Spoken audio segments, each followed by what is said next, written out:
Hello, my dear friends. Welcome back to Nana's Memory Lane. I'm Dorothy Henderson, and at 72 years old, I've seen enough of life to know that some stories need to be told, no matter how painful they might be.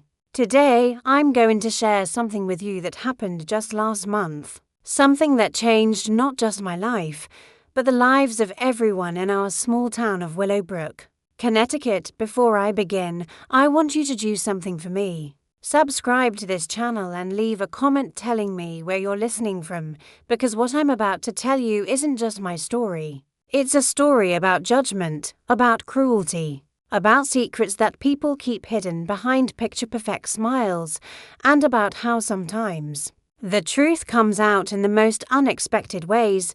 This story begins on October 28th, 20-20-4, just 3 days before Halloween. But to truly understand what happened, I need to take you back a bit further. Back to when my granddaughter Emma came into my life and changed everything I thought I knew about love, family, and what it means to stand up for someone when the whole world seems to be against them. My name is Dorothy Marie Henderson. Though everyone in Willowbrook calls me Dot, I was born right here in this town in 1952. Back when Eisenhower was president and the world was a very different place. I've lived through segregation, through the women's liberation movement, through the Cold War, through the internet revolution, and through more personal tragedies than I care to count.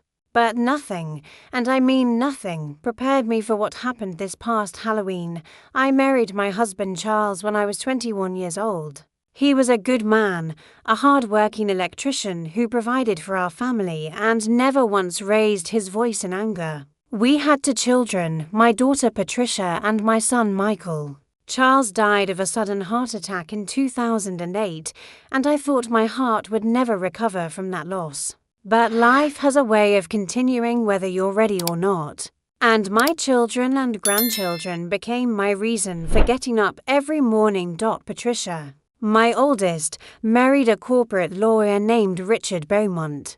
They moved to the fancy part of town, Maple Heights, where all the houses look like they belong in magazines and everyone drives cars that cost more than I paid for my entire house. Patricia had always been ambitious, always wanting more than what we had growing up. I can't say I blamed her. We weren't poor, but we certainly weren't rich, and she was determined to climb that social ladder. My son Michael took a different path. He became a high school teacher, married a sweet woman named Jennifer, and they had 3 beautiful children. They live just 10 minutes from me in a modest neighborhood, and I see them all the time. Michael is everything I could have hoped for in a son, kind, humble, and devoted to his family.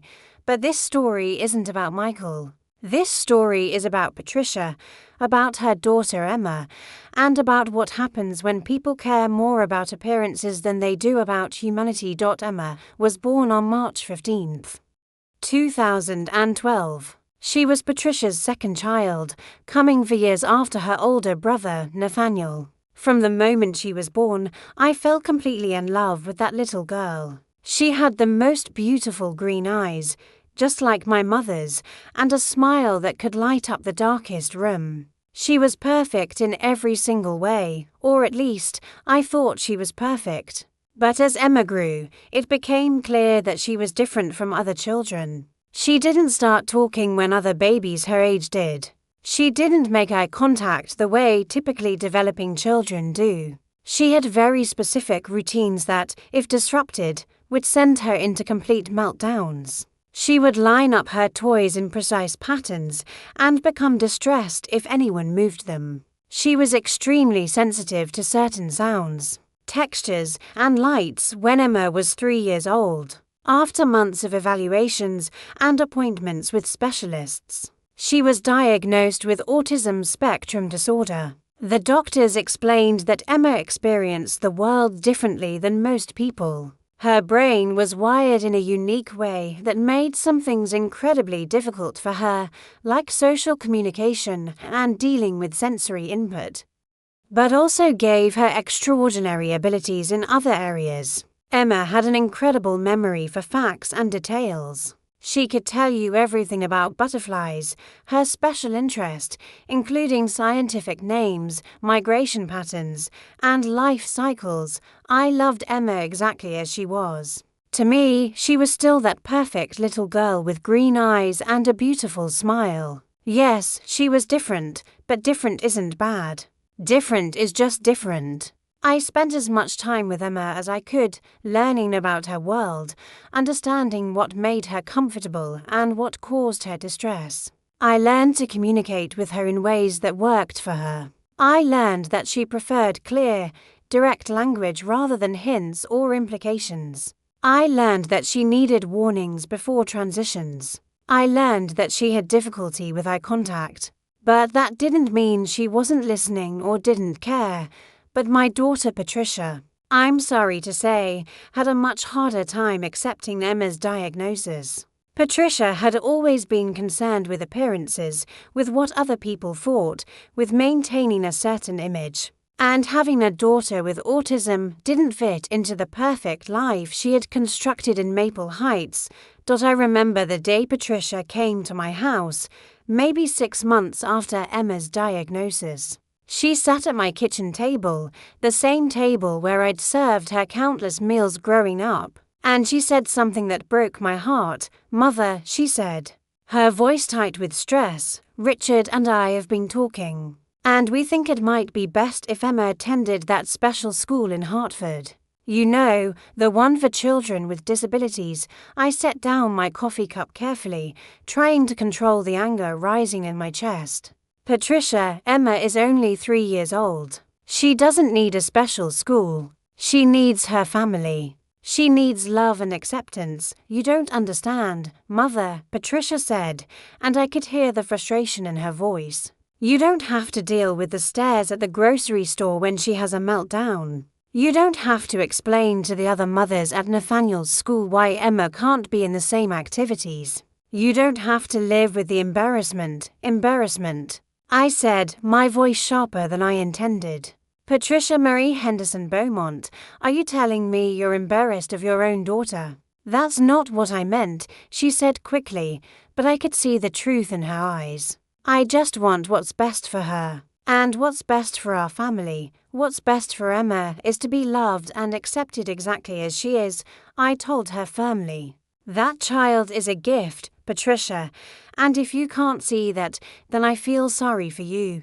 Patricia left my house that day angry, and things were never quite the same between us after that conversation. But she didn't send Emma to the special school in Hartford. Instead, she found a wonderful early intervention program where Emma thrived with speech therapy, occupational therapy, and special education services tailored to her needs. Over the next few years, Emma made tremendous progress. She learned to communicate her needs more effectively. She developed strategies for coping with sensory overload. She made friends with a few other children who accepted her differences. But through it all, I watched my daughter Patricia struggle with acceptance. She would get angry when Emma stimmed in public, hand flapping or rocking that helped Emma regulate her nervous system. She would make excuses not to bring Emma to family gatherings or social events. She enrolled Nathaniel in private schools and exclusive sports programs, but seemed reluctant to seek out similar opportunities for Emma. The worst part was that I could see Emma noticing. By the time she was 7 or 8, Emma was aware that her mother treated her differently than Nathaniel. She was aware that she wasn't included in the same activities. She was aware of the disappointed sighs and the frustrated looks. And it broke my heart to see that beautiful, brilliant little girl starting to believe that there was something wrong with her, that she was less than, that she was a disappointment. I tried to compensate. Emma spent every Saturday at my house. We would work on her butterfly garden together, planting milkweed and other plants that attract butterflies. We would watch documentaries about monarchs and painted ladies. We would make crafts and read books. I made sure Emma knew that she was loved unconditionally, that she was perfect exactly as she was. That her autism wasn't something to be ashamed of, but simply a different way of experiencing the world. But I couldn't protect her from everything. I couldn't protect her from the kids at school who called her weird or made fun of the way she talked. I couldn't protect her from teachers who didn't understand her needs. And most heartbreakingly, I couldn't protect her from her own mother's rejection. Things came to a head this past September when Emma started 4th grade. The school year began with such promise. Emma had requested to join the school's art club, something she'd never done before. Joining a club meant putting herself out there socially, something that was incredibly difficult for her. I was so proud when she told me about it, but 2 weeks into September, Patricia called me, and I could hear the barely controlled fury in her voice. Emma had a meltdown at school today, Patricia said without preamble. A complete meltdown in front of the entire 4th grade. She was screaming and crying because someone moved her art supplies. The principal called me. The other mothers saw. Do you know how humiliating that was? Patricia, I said, trying to keep my voice calm. Emma has autism. Meltdowns happen when she's overwhelmed. It's not her fault, and it's certainly nothing to be humiliated about. Well, I've decided Emma won't be participating in any more after-school activities, Patricia said flatly. It's too much for her, and frankly, it's too much for me. You're punishing her for having a meltdown, I said, not bothering to hide my anger now. Patricia, Emma needs these activities. She needs opportunities to develop social skills and pursue her interests. What Emma needs, Patricia said coldly, is to learn that her behavior has consequences. I'm her mother, and this is my decision. I wanted to scream. I wanted to tell Patricia exactly what I thought of her parenting. But I knew that would only make things worse for Emma, so instead I swallowed my anger and said, fine, then Emma can spend more time with me. I'll take her every Saturday and Sunday if that helps.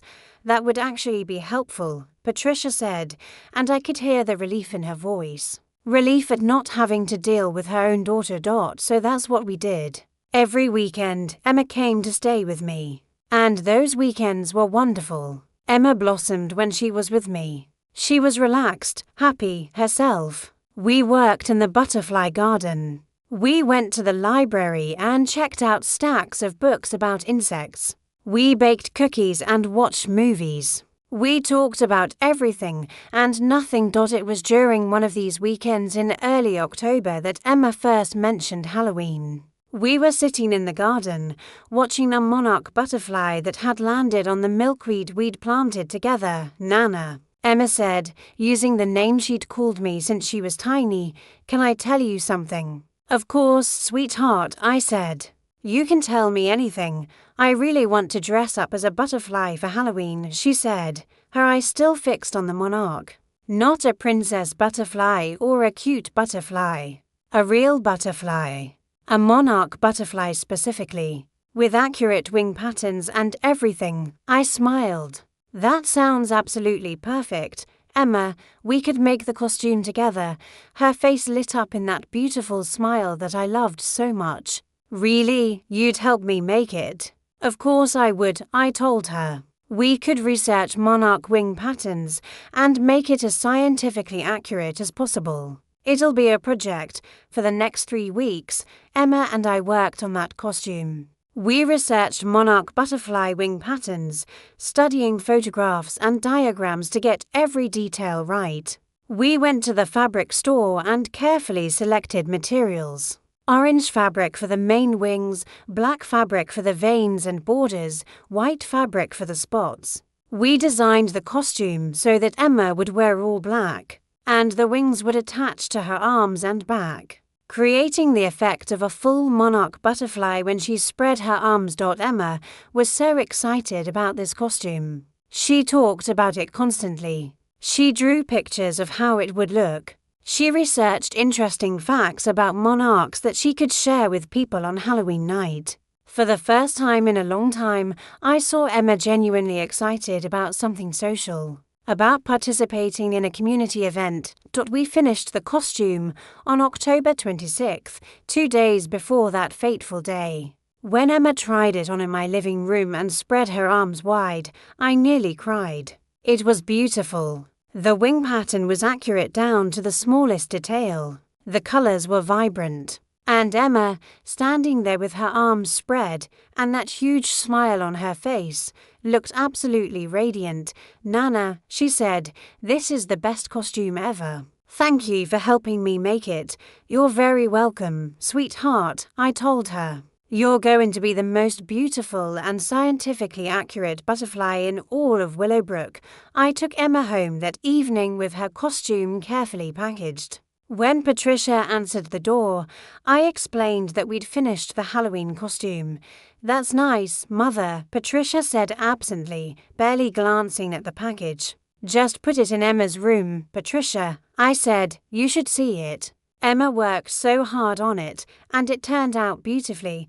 "I'm sure it's fine," Patricia said, already turning away. "I have to finish preparing for the school fundraiser on Saturday." "Thank you for keeping Emma this weekend." I wanted to say more. I wanted to tell Patricia to pay attention to her daughter, to see how special she was, to recognize the effort Emma had put into this costume. But I didn't. I just kissed Emma goodbye and went home.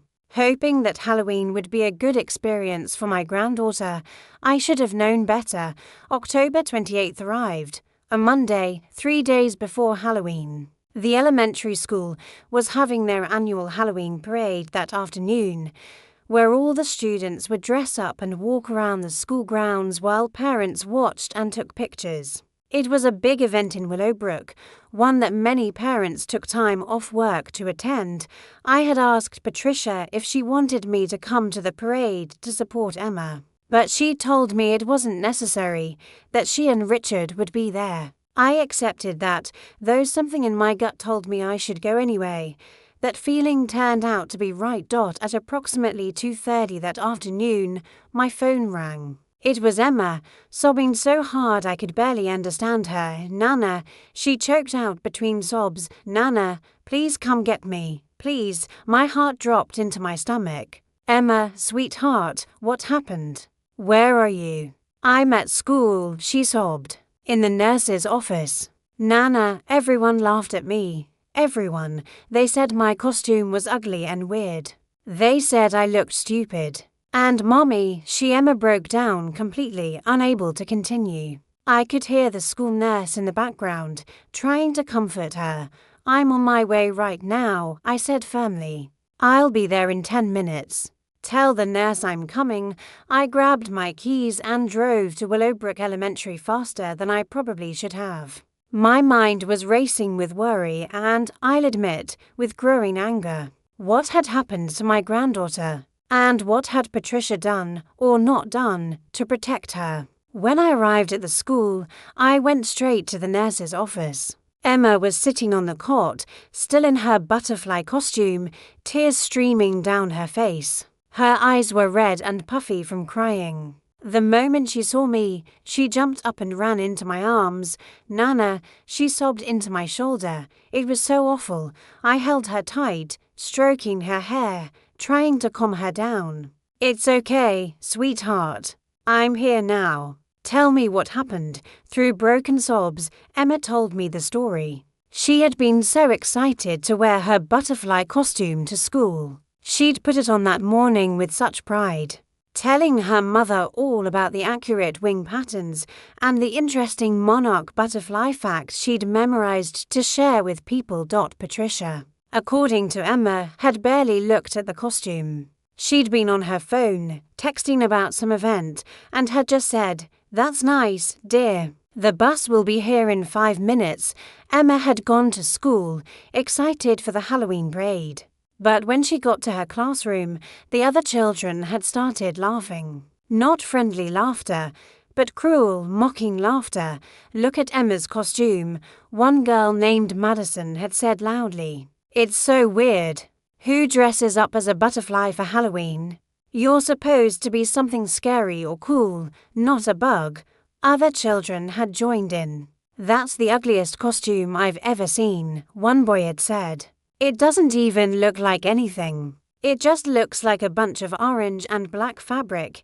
Emma had tried to explain that it was a monarch butterfly, that the wing pattern was scientifically accurate, that monarchs were interesting because they migrated thousands of miles. But the more she talked, the more the kids laughed. "You're so weird," Emma, Madison had said. "You're always talking about weird things nobody cares about." The teacher, Miss Robertson, had tried to intervene, telling the children to be kind. But the damage was done. Emma was already spiraling, feeling the overwhelm that came before a meltdown. Her chest was tight. Her hands were shaking. The sounds of the classroom were getting too loud. When it was time for the Halloween parade, Emma had lined up with her class, but the mocking hadn't stopped. As they walked around the school grounds, she could hear children from other classes whispering and laughing. She heard the word weird more times than she could count. She saw parents, actual adults, nudging each other and pointing at her costume with expressions that weren't kind. And then came the worst part. Emma saw her mother standing with a group of other mothers from Maple Heights, the wealthy part of town. These women were all dressed in expensive casual wear, with perfect hair and makeup, watching the parade with their phones out to take pictures of their children. When Emma's class walked by, she looked at her mother, hoping for a smile, for some encouragement. Instead, she saw her mother's face flush with embarrassment. Patricia looked away, pretending not to see Emma. One of the other mothers said something to Patricia, and Patricia responded in a voice loud enough for Emma to hear. "That's the school's special needs program," Patricia had said. "Those children are from the special education classes." Emma had stopped walking right there in the middle of the parade. Her mother had just pretended she didn't exist. Her mother had lied and said she was part of the special education program rather than acknowledge her as her own daughter. That's when the meltdown had happened. Right there in front of everyone, Emma had started crying. She couldn't breathe properly. She was making sounds she couldn't control. Her hands were flapping, a stim she couldn't suppress. Even though she knew it made people stare, the school counselor had gently led Emma away from the parade and into the nurse's office. The counselor had called Patricia, asking her to come help her daughter. But Patricia had declined, saying she had another commitment and that she'd pick Emma up at the regular time.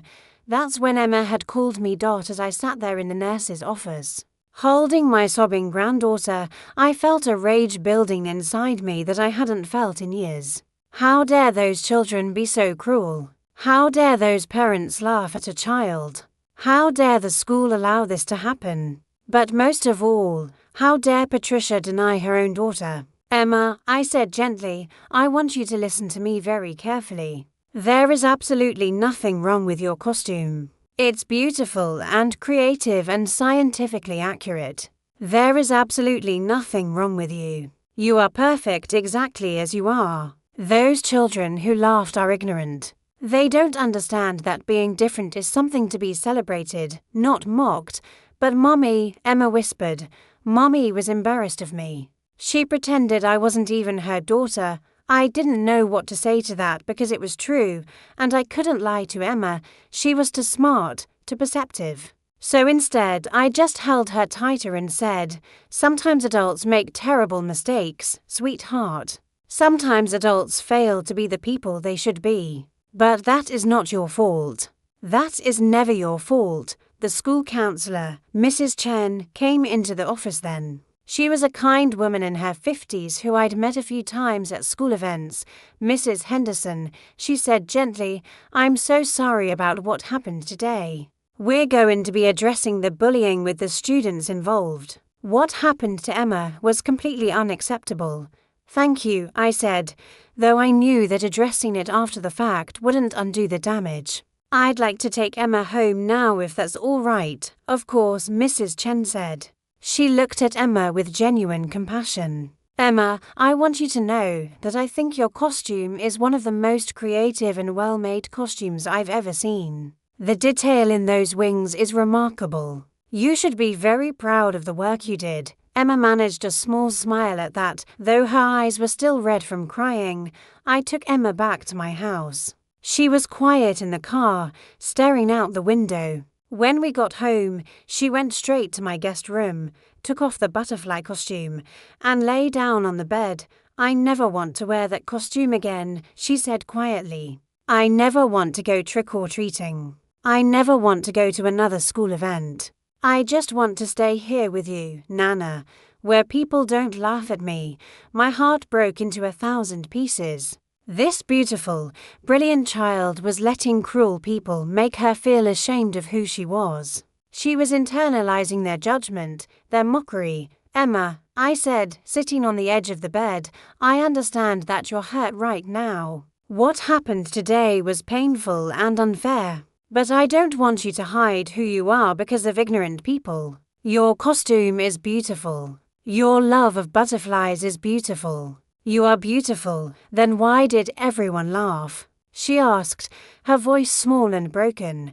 "Because people fear what they don't understand," I told her. "Because people are taught that being different is bad instead of being taught that diversity makes the world more interesting. Because children can be cruel, and adults sometimes fail to teach them better." Emma was quiet for a long moment. Then she said, "Nana, why doesn't Mommy love me like she loves Nathaniel?" The question hit me like a physical blow. I wanted to tell her that wasn't true, that Patricia loved her just as much as her brother. But I couldn't lie to this child. "Your mother does love you, Emma," I said carefully. "But your mother has some problems understanding and accepting differences. That's not your fault. That's something your mother needs to work on." "Is it because I'm autistic?" Em asked. "Is that why she's ashamed of me?" I closed my eyes, fighting back tears. How do you explain to a 9-year-old child that yes, her mother is ashamed of her disability? How do you explain that without destroying that child? "Emma, being autistic is not something to be ashamed of," I said firmly. "It's just a different way of experiencing the world. Some people are autistic, some people wear glasses, some people have diabetes, some people are left-handed. We're all different in various ways, and that's what makes humanity beautiful." Emma looked at me with those wise green eyes that seemed too old for her face. "You really believe that, don't you, Nana?" "With all my heart," I told her. She was quiet for a moment, then said, "Will you tell me about the butterflies again? About how they transform?" So I did. I told her about the life cycle of the monarch butterfly, how they start as tiny eggs, become caterpillars, form chrysalises, and emerge as beautiful butterflies. I told her about how they travel thousands of miles on their migration, how they're stronger than they look, how they transform into something beautiful.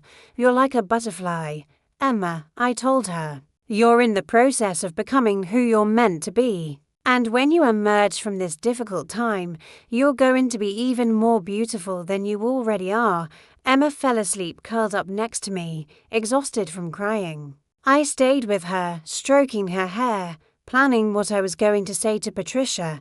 When Patricia came to pick up Emma that evening, I met her at the door. Emma was still sleeping, and I stepped outside so we could talk without waking her. "Mother," Patricia said briskly. "Thank you for picking up Emma. I had that fundraiser meeting, and I couldn't leave." "Patricia," I said, my voice cold. "We need to talk about what happened today. It was unfortunate," Patricia said dismissively. "But Emma needs to understand that she can't have a meltdown every time something doesn't go her way."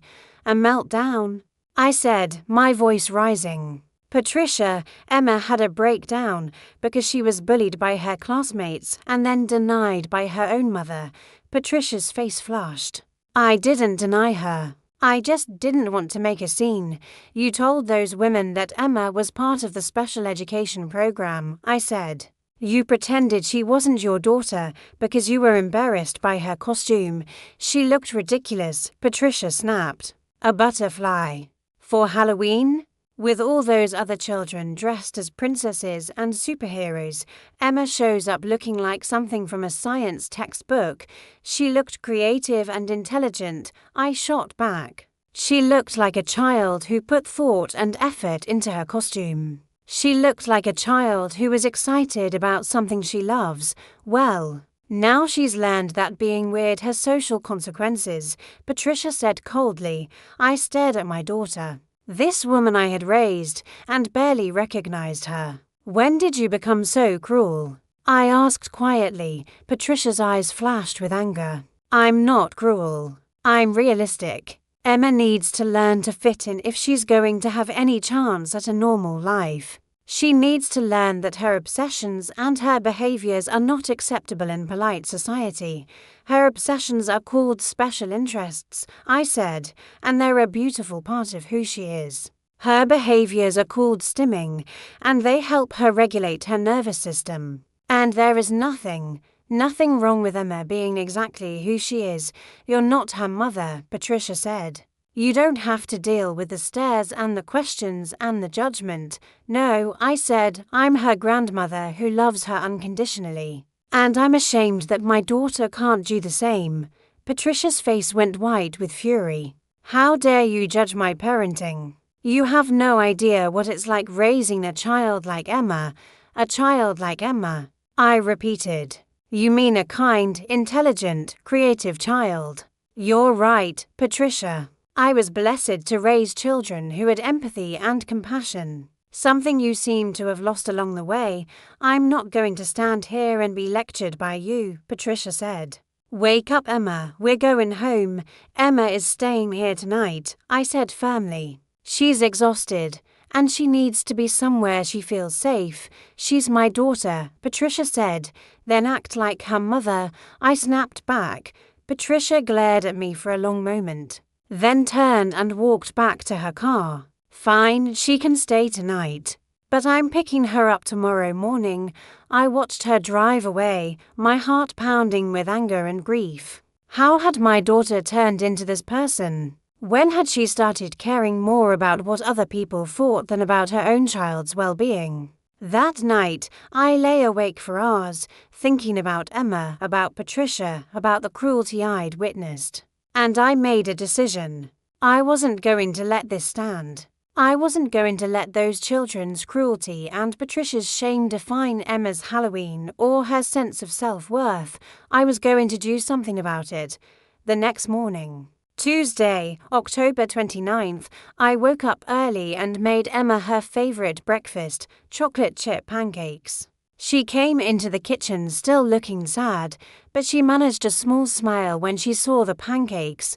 Thanks, Nana, she said softly as she ate. I sat down across from her. Emma, I said, I've been thinking about what happened yesterday, and I have an idea. But I need you to trust me. She looked up, curious. What kind of idea? I think we should go trick-or-treating on Halloween, wearing your butterfly costume, I said. Emma's eyes widened, and she immediately shook her head. No, Nana, I can't. Everyone will laugh again. They won't, I said firmly. Because this time, I'm going to make sure people understand exactly what they're looking at when they see your costume. What do you mean? Emma asked. I smiled.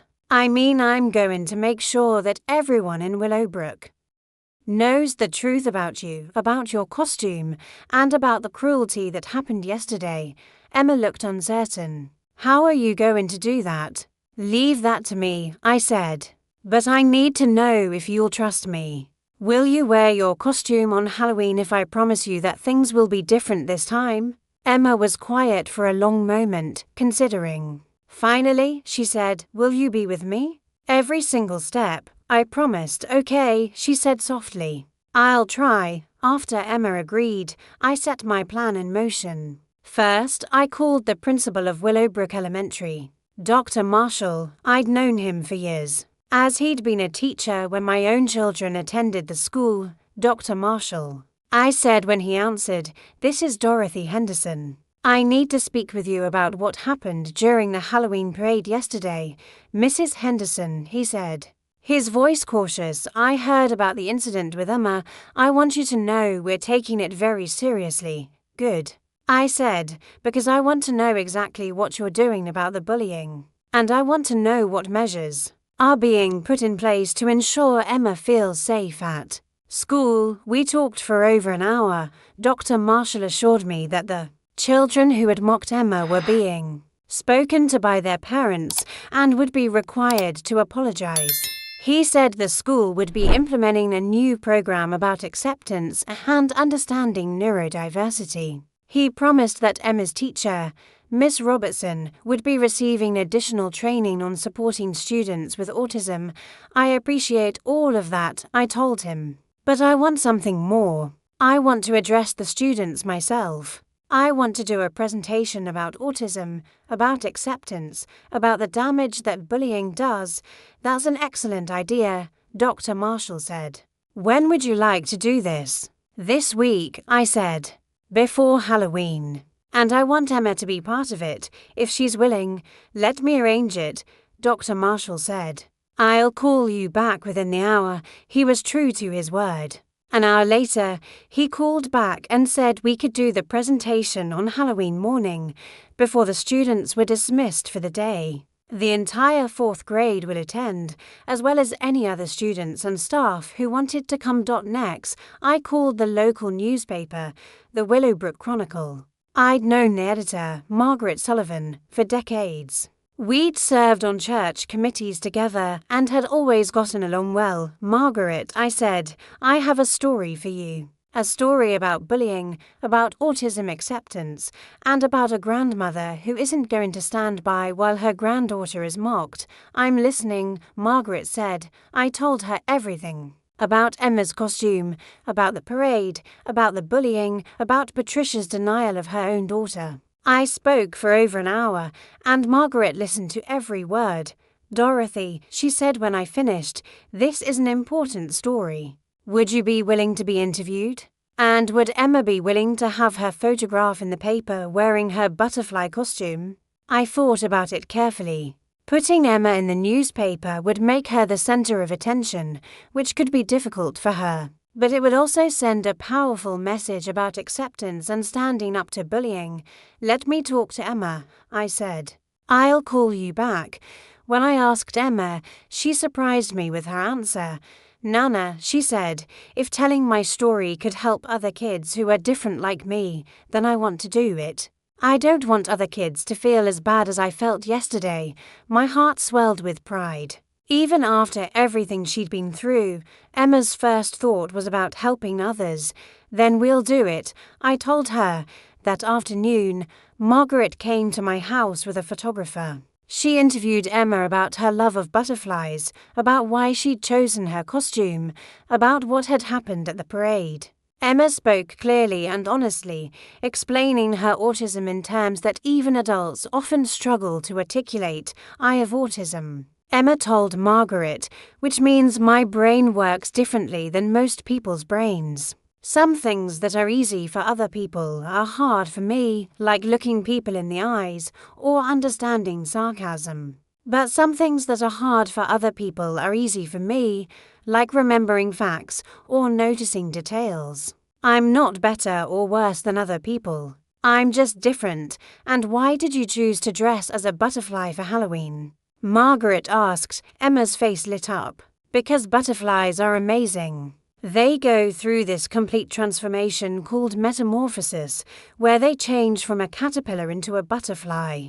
Monarch butterflies are especially interesting because they migrate up to 3,000 miles to Mexico every year. The wing pattern on my costume is accurate to real monarch butterflies, with the right number and placement of the orange and black markings and the white spots along the edges." The photographer took pictures of Emma in her costume. Arms spread wide to show the full wingspan. In those photographs, Emma looked beautiful and confident and proud. Looking at them, you would never know that just a day earlier, this same child had been crying in the nurse's office. The article appeared in the Willowbrook Chronicle on Halloween morning, front page. The headline read, "Local Girl Teaches Lesson in Acceptance Through Halloween Costume."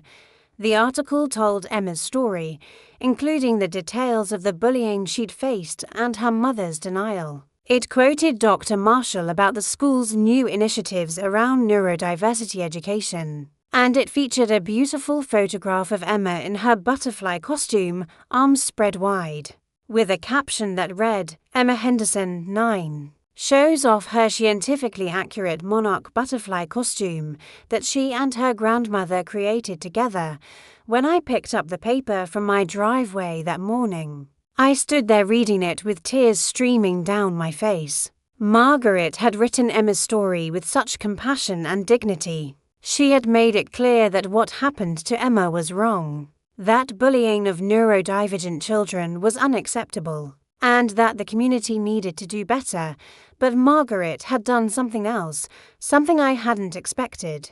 She had included quotes from other parents in Willowbrook whose children had disabilities. These parents talked about the daily struggles their children faced, the judgment from other parents, the lack of understanding in the community. The article had become more than just Emma's story. It had become a rallying cry for acceptance and change. My phone started ringing at 7 in the morning. The first call was from my son Michael. "Mom," he said, his voice thick with emotion, "I just read the article. I'm so proud of you and Emma, what you're doing. Standing up for her like this, it's incredible, someone had to." I said simply. The second call was from Patricia, and her voice was shaking with fury.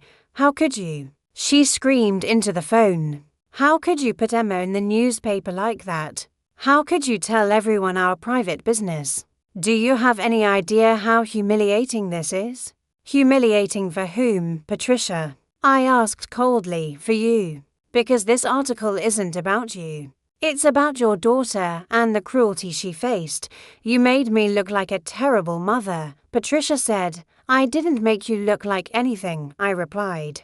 "I simply told the truth. If you don't like how that makes you look, perhaps you should examine your own behavior. I will never forgive you for this," Patricia said, her voice venomous. "I can live with that," I told her. "But can you live with yourself knowing that you denied your own daughter when she needed you most?" Patricia hung up on me. I knew our relationship might never recover from this, but I also knew I'd made the right choice. Emma's well-being was more important than Patricia's pride. The calls kept coming throughout the morning. Friends from church, neighbors, people I barely knew, all calling to express support for Emma. Many shared their own stories of children or family members with disabilities who had faced similar discrimination.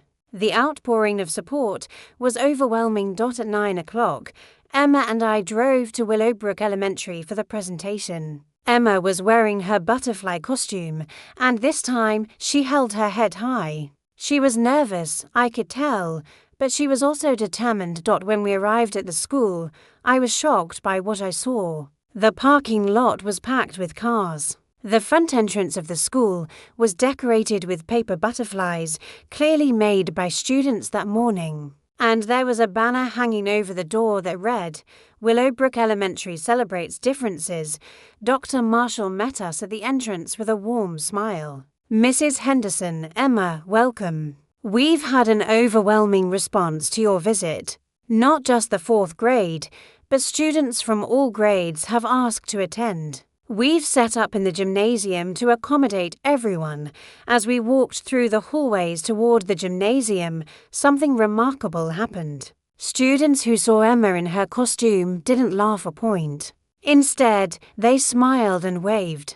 Some even said, 'Cool costume,' or 'I love butterflies too.' When we entered the gymnasium, I gasped. There must have been 500 people there. Students, teachers, parents, even community members who had read the article and wanted to show their support. The gymnasium was decorated with more paper butterflies, and someone had created a large banner that read, 'We love you, Emma.' Emma's eyes filled with tears when she saw it. 'Nana,' she whispered, 'look how many people came. They came for you.' 'Sweetheart,' I told her. 'They came to show you that you're loved and accepted exactly as you are. Dr. Marshall introduced us, and I stepped up to the microphone with Emma beside me. I looked out at all those faces, young and old, waiting to hear what we had to say.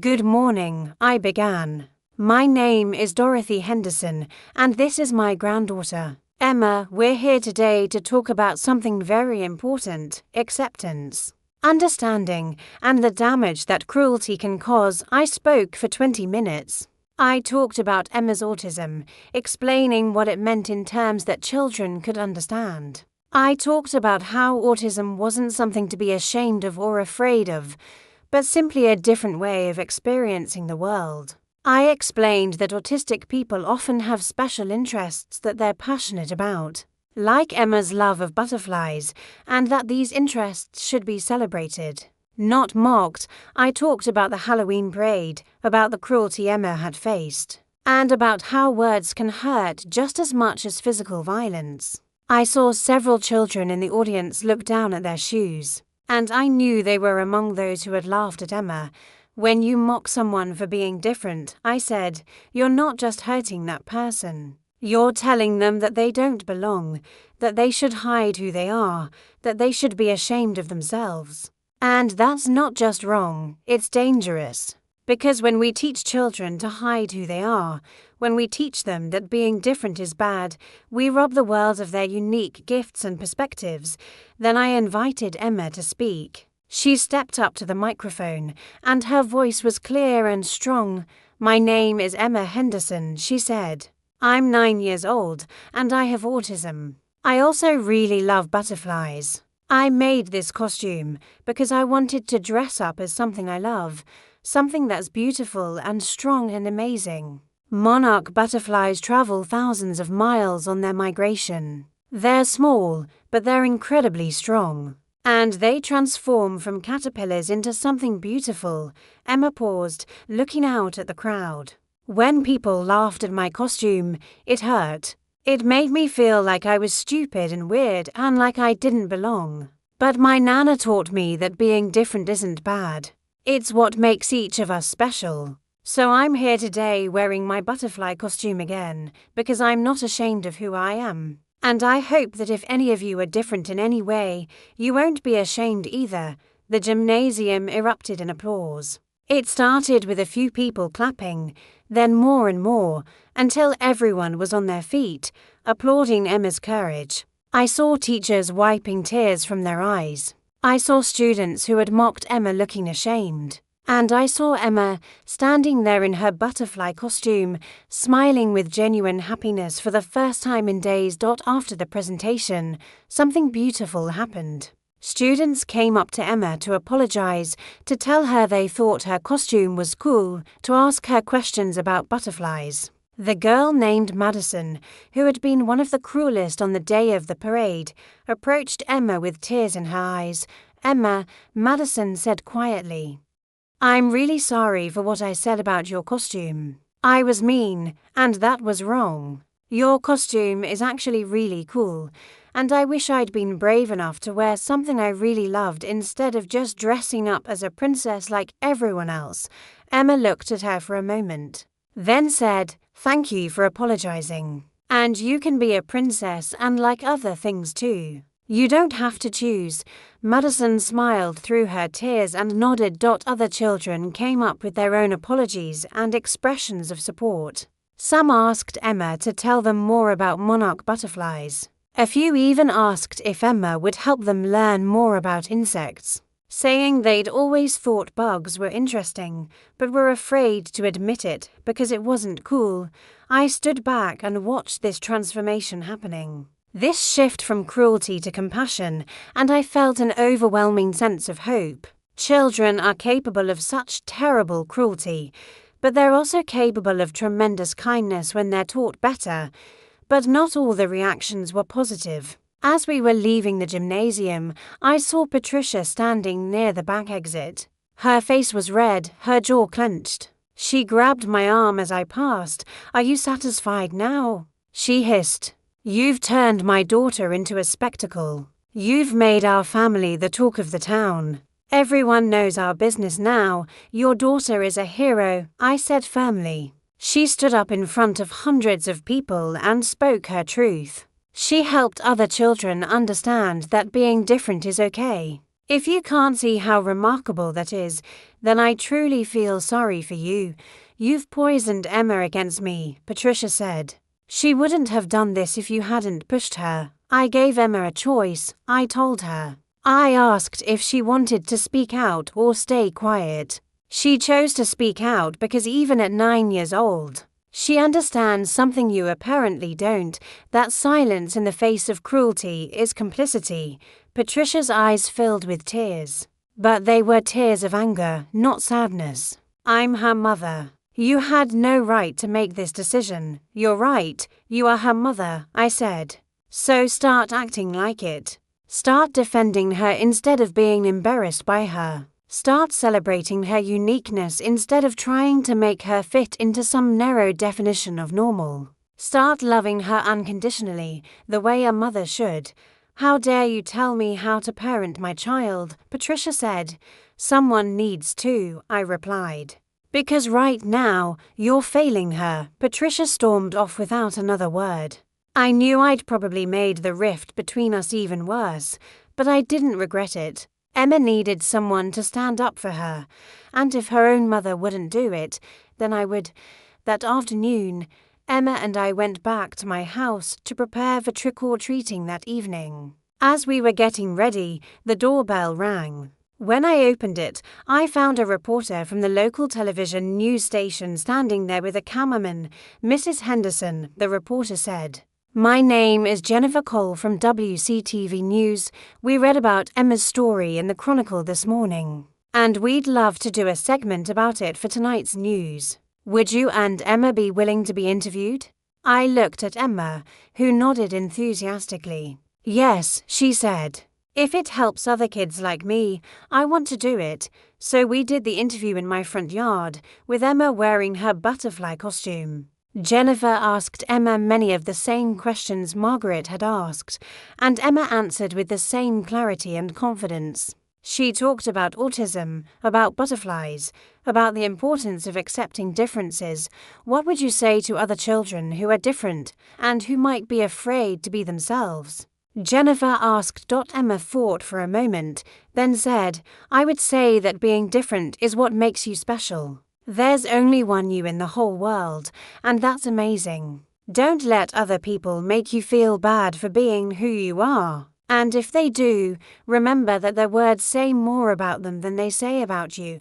I had to fight back tears listening to her. This wise, articulate, compassionate child was the same one who had been sobbing in the school nurse's office just 2 days ago. But she hadn't let the cruelty break her. Instead, she'd used her pain to help others. The interview aired on the evening news that night, right at 6 o'clock.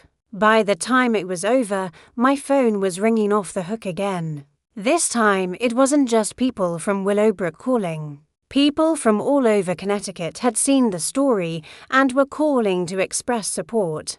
Parents of autistic children called to thank me for speaking out.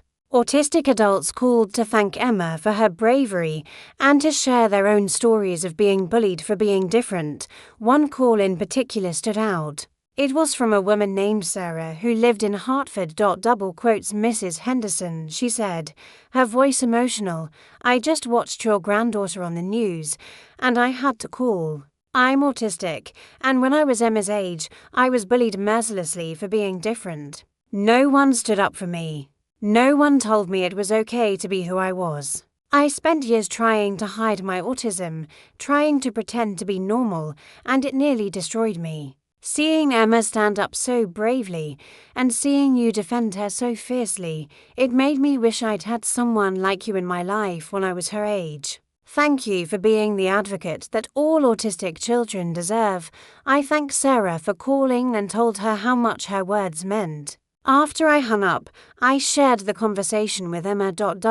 See, sweetheart, I told her, you're already making a difference. You're helping people feel less alone. Emma smiled, but then her expression turned worried. Nana, what if people stare at me when we go trick-or-treating? What if they laugh again? They won't, I assured her. But if they do, we'll handle it together. Remember, you're not alone. I'm right here with you, every step of the way. At 6:30, we headed out for trick-or-treating. I had decided we would go to the neighborhoods where the article and news story would have had the most impact, not Maple Heights where Patricia lived, but the middle-class and working-class neighborhoods where people were more likely to value substance over appearances. The first house we went to was my neighbor, Mrs. Chen, who had always been kind to Emma. When Emma rang the doorbell and Mrs. Chen opened the door, her face lit up. "Emma," she exclaimed, "I saw you on the news tonight. You were wonderful. And your costume is absolutely beautiful." She gave Emma extra candy and a warm hug. "You're a very brave girl," she told Emma. "Don't ever let anyone make you feel bad for being yourself." At the next house, and the next, and the next, the response was the same. People recognized Emma from the news story. They complimented her costume. They told her they admired her courage. Some shared their own stories of being different or having family members who were different. One elderly man invited us into his living room to show Emma his collection of butterfly specimens. He had been a biology teacher for 40 years and had dozens of preserved butterflies from around the world. Emma was fascinated, asking him questions about each species, sharing her own knowledge about monarchs. "Young lady," he told her as we were leaving, "you have the mind of a scientist. Don't ever let anyone tell you that your interests are strange or worthless. The world needs people who are passionate about understanding the natural world." As the evening went on, something remarkable happened.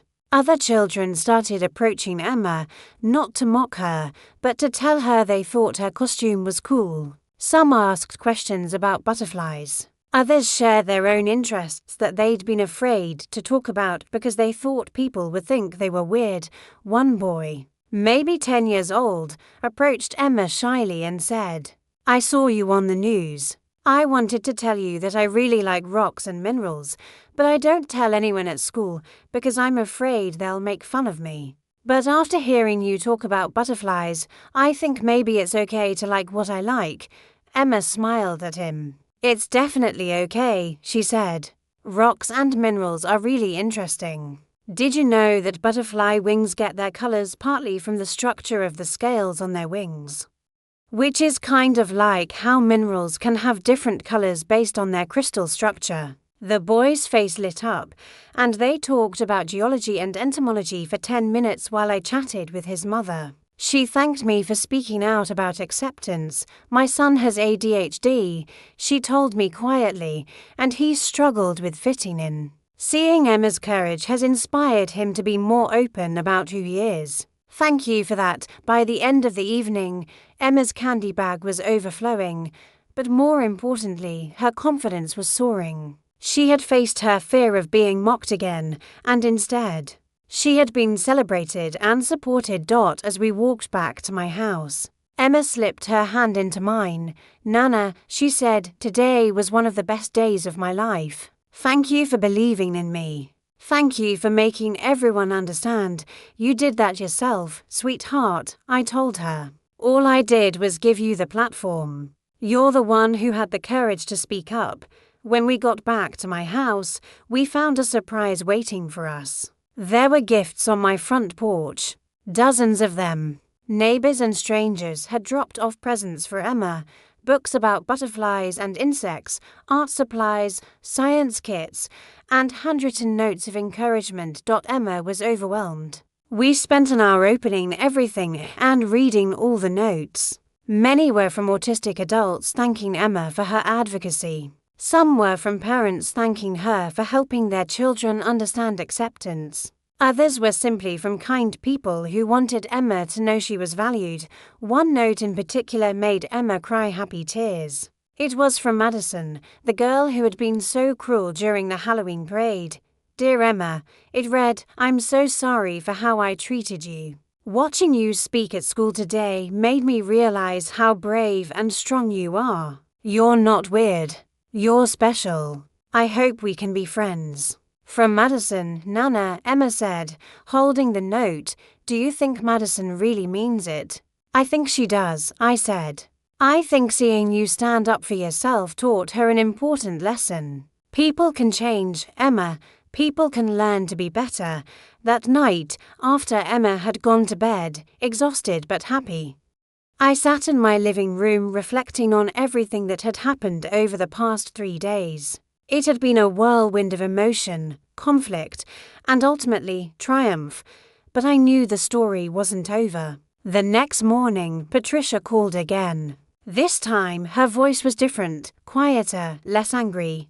Mother, she said, I need to talk to you. Can I come over? Of course, I said, surprised by the change in her tone. An hour later, Patricia was sitting in my living room, and for the first time in a long time, she looked vulnerable. Her perfect hair and makeup couldn't hide the fact that she'd been crying. I watched the news last night, she said quietly. I saw Emma's interview, and I read all the comments online from people supporting her. She was quiet for a long moment, then continued. This morning, I got a call from my friend Stephanie, one of the mothers from Maple Heights. She said that after seeing Emma's story, her daughter came out to her about having anxiety and depression. Her daughter had been hiding it for months because she was afraid of being judged, afraid of being seen as different. Stephanie thanked me for Emma's bravery in speaking out, said it gave her daughter the courage to ask for help. Patricia's voice cracked. And then Stephanie said something that hit me like a punch to the stomach. She said, you must be so proud of Emma's courage. I hope my daughter can be as brave as yours. And I realized that I wasn't proud. I was embarrassed. I was thinking about how this affected my reputation. Instead of recognizing what an incredible thing Emma had done, tears started rolling down Patricia's cheeks. Mother, I've been a terrible mother to Emma. I've been so focused on how her autism affected me, on how it looked to other people, that I forgot to actually see her. To see how amazing she is, I didn't say anything. I just waited for her to continue. When Emma was first diagnosed, Patricia said, I grieved. I grieved for the daughter I thought I was supposed to have. The one who would be popular and social and fit in perfectly with the Maple Heights crowd. I never stopped to appreciate the daughter I actually had. The one who's brilliant and creative and so brave. Patricia, I said gently, it's not too late. Emma still needs her mother. She still wants your love and acceptance. I know, Patricia said, wiping her eyes. And I want to do better. I want to be the mother she deserves. But I don't know how. I don't know how to undo the damage I've done. You start by apologizing, I told her. You start by telling Emma that you were wrong, that you're sorry, that you love her exactly as she is. And then you prove it through your actions. You learn about autism. You become her advocate instead of her critic. You celebrate her differences instead of trying to hide them. Patricia nodded. Will she forgive me? Emma has a bigger heart than either of us, I said. But forgiveness takes time. You hurt her deeply, Patricia. You denied her when she needed you most. That's not something that will be healed with one conversation. I know, Patricia said. But I want to try. Can I see her? Is she here? She's in the guest room, I said. She's been staying here since Monday. Patricia took a deep breath, then stood up. I need to talk to my daughter. I led Patricia to the guest room where Emma was sitting on the bed, reading a book about butterflies. When she saw her mother, she froze. Emma, Patricia said, her voice trembling, can I talk to you? Emma looked at me, and I nodded encouragingly. I'll be right outside if you need me, I told her. I left them alone and went to the kitchen. Though I could hear their conversation from where I sat, Emma, Patricia began, I owe you an apology. A big one. I was wrong to be embarrassed by your costume. I was wrong to deny you at the parade. I was wrong to make you feel like there was something wrong with you. There's nothing wrong with you, sweetheart. You're perfect exactly as you are, and I'm sorry it took me so long to see that. There was a long silence. Then I heard Emma's small voice ask, "Do you really mean that, Mommy?" "I do," Patricia said, and I could hear that she was crying. "I mean it with all my heart. I watched you on the news last night, and I saw how brave you were, how smart you are, how compassionate you are, and I realized that I've been so blind. You're an amazing person, Emma, and I'm so sorry for not seeing that sooner. I thought you were ashamed of me," Emma said quietly. "I thought you wished I wasn't autistic. I was ashamed," Patricia admitted, "but not of you. I was ashamed of myself for caring so much about what other people thought. I was ashamed of my own prejudices and fears. You have nothing to be ashamed of, Emma. Your autism is part of what makes you who you are, and who you are is wonderful." There was more silence, then the sound of crying from both of them. I heard Emma say, "I love you, Mommy." "I love you too, baby," Patricia said. "So much, and I'm going to do better. I'm going to learn more about autism. I'm going to be your advocate. I'm going to make sure you know every single day how special you are." I wiped tears from my own eyes listening to this conversation. It was what I'd hoped for but hadn't been sure would happen. Patricia was finally seeing her daughter for who she really was when they emerged from the room 20 minutes later. Both had red, puffy eyes, but they were holding hands and smiling. "Mother," Patricia said, "thank you. Thank you for standing up for Emma when I didn't. Thank you for being the grandmother she needed. And thank you for not giving up on me. You're my daughter," I said simply. "I'll never give up on you." "But Patricia, this can't be just words. You have to follow through. Emma needs to see that you mean what you say." "I will," Patricia promised. "Starting today," and she did. Over the next few weeks, I watched Patricia transform. She attended an autism support group for parents. She read books and articles about autism. She joined online communities of autistic adults to learn from their perspectives. She volunteered with an autism advocacy organization. But most importantly, she changed how she interacted with Emma. She stopped trying to make Emma fit into a neurotypical mold and started accommodating Emma's needs. She learned about Emma's sensory sensitivities and made changes at home to make Emma more comfortable. She stopped punishing Emma for stimming and instead learned to recognize when Emma was using stims to self-regulate. She also did something remarkable. She invited the mothers from Maple Heights to a lunch at her house where she educated them about autism. She showed them the news segment featuring Emma. She explained the challenges Emma faced and the strengths autism gave her. And she made it clear that anyone who couldn't accept Emma wouldn't be welcome in her life anymore. Several of those women dropped out of Patricia's social circle, unable to handle the fact that Patricia was no longer hiding Emma's autism. But others surprised us. They asked questions, expressed genuine interest in learning more, and several even revealed that they had family members with various disabilities that they'd been afraid to talk about.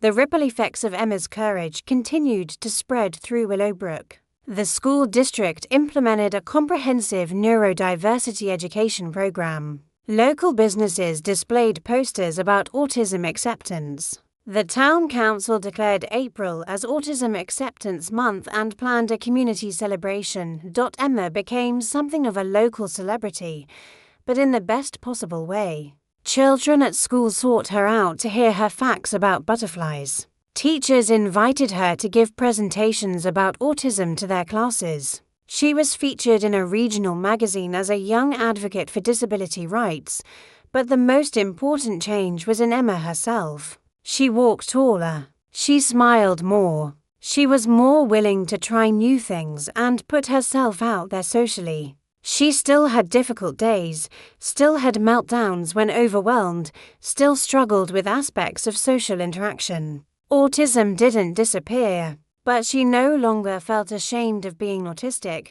One Saturday in late November, about a month after Halloween, Emma and I were working in the butterfly garden, preparing it for winter. She was helping me cut back the plants and collect seeds for next spring. Nana, she said thoughtfully, remember how you told me I was like a butterfly? That I was transforming into who I'm meant to be. I remember, I said. I think you were right, she said. I feel different now, stronger, like I finally figured out that it's okay to be me. It's more than okay, I told her. It's wonderful to be you. Emma smiled, that beautiful smile that lit up her whole face. When I grow up, she said, I want to help other kids like me. Kids who are different. I want to make sure they know they're not alone. I think you're already doing that, I told her. You've already helped so many people just by being brave enough to be yourself. As we worked together in the garden, I thought about everything that had happened. About the cruelty Emma had faced, about Patricia's transformation, about the community's response, about the ripple effect of one girl's courage. People often talk about standing up for what's right, about defending those who can't defend themselves, about creating a more accepting world. But actually doing those things, actually taking action when it's difficult or unpopular, that's much harder.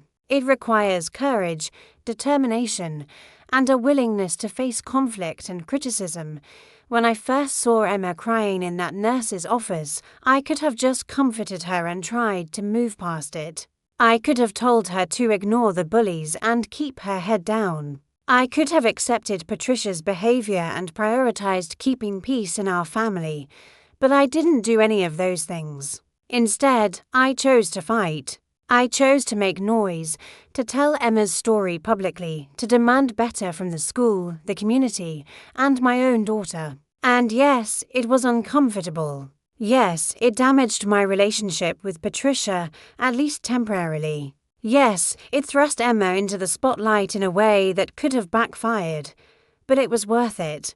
Because Emma learned that she has value, that her voice matters, that being different is nothing to be ashamed of. Because other children in Willowbrook learned about acceptance and the damage that cruelty causes. Because Patricia learned to be a better mother. Because a community learned to be more inclusive.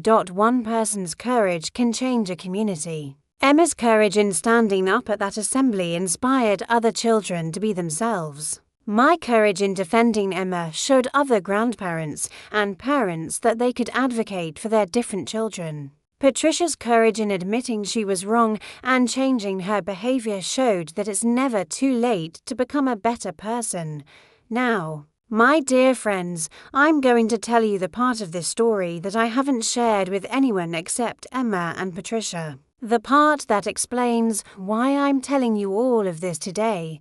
2 months after that Halloween. Last week, I received a letter. It was from a woman in California named Jennifer Martinez. She wrote, Dear Mrs. Henderson, I saw the news story about your granddaughter Emma several weeks ago, and it changed my life. I have a 7-year-old son with autism named Miguel. Since his diagnosis 2 years ago, I've been hiding his autism from extended family and friends, making excuses for his behavior. Feeling ashamed of his differences when I saw you standing up for Emma so fiercely. When I saw Emma speaking so bravely about her autism, something shifted in me. I realized I was doing exactly what you called out in that news interview.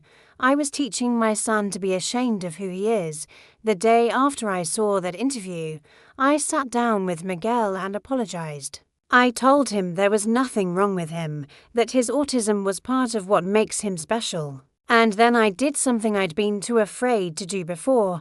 I told my family about his diagnosis. I explained what autism is and asked for their support. Most of my family was wonderful about it. A few weren't, but you know what? That's okay. Because Miguel's well-being is more important than maintaining relationships with people who can't accept him. Last week, Miguel asked to dress up as a dinosaur for his school's costume parade.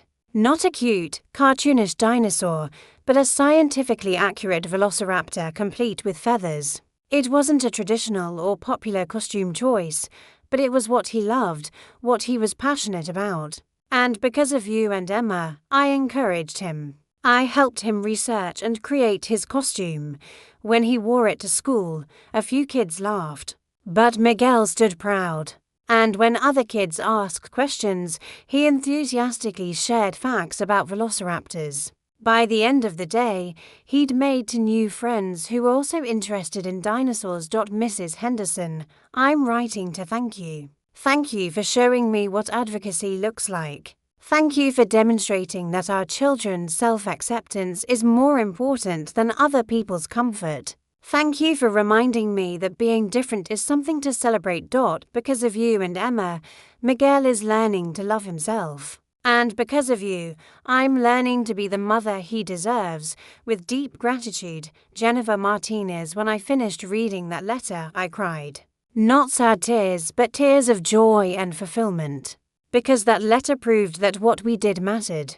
That Emma's courage and my advocacy had rippled outward in ways we couldn't have imagined. Reaching a mother and son thousands of miles away and changing their lives for the better, I showed the letter to Emma. She read it carefully, then looked up at me with tears in her eyes. Nana, she said. We helped them, you helped them, I told her. Your bravery helped Miguel and his mother. Do you think there are other kids we helped too? She asked. I'm sure of it, I said. Every time someone hears your story, every time someone sees that it's okay to be different, every time a parent learns to accept their child's uniqueness, you've helped them. Emma was quiet for a moment, processing. Then she said, then everything that happened, all the bullying and the crying and the scary parts, it was worth it. Because now other kids won't have to feel as alone as I felt. And that, my dear friends, is the truth of this story. Yes, Emma suffered. Yes, she was hurt by cruel children and adults. Yes, she experienced rejection from her own mother. But she took that pain and transformed it into something beautiful. Advocacy, education, acceptance. Like the monarch butterfly she dressed up as, Emma went through a painful transformation. She emerged from that experience stronger, braver, and more beautiful than before. Now, as I'm recording this story to share with all of you, Emma is 10 years old. She still loves butterflies. She still has autism. She still faces challenges every day, some related to her autism and some just related to being a kid growing up in a complicated world. But she knows who she is. She knows her worth. She knows that being different is not just okay, it's wonderful. And she knows that she has people who love her unconditionally and will fight for her when she needs them to. Patricia and Emma's relationship continues to heal. Patricia still isn't perfect, still sometimes struggles with her instinct to care about appearances. But she's trying, genuinely trying, to be better. She's learning. She's growing. And most importantly, she's showing up for Emma in ways she never did before. As for me, I'm just a 72-year-old grandmother who loves her granddaughter. I didn't do anything extraordinary. I simply refused to stand by while Emma was hurt. I refused to let cruelty go unchallenged. I refused to prioritize comfort over justice. And I'm telling you this story today because I want you to know that you can do the same.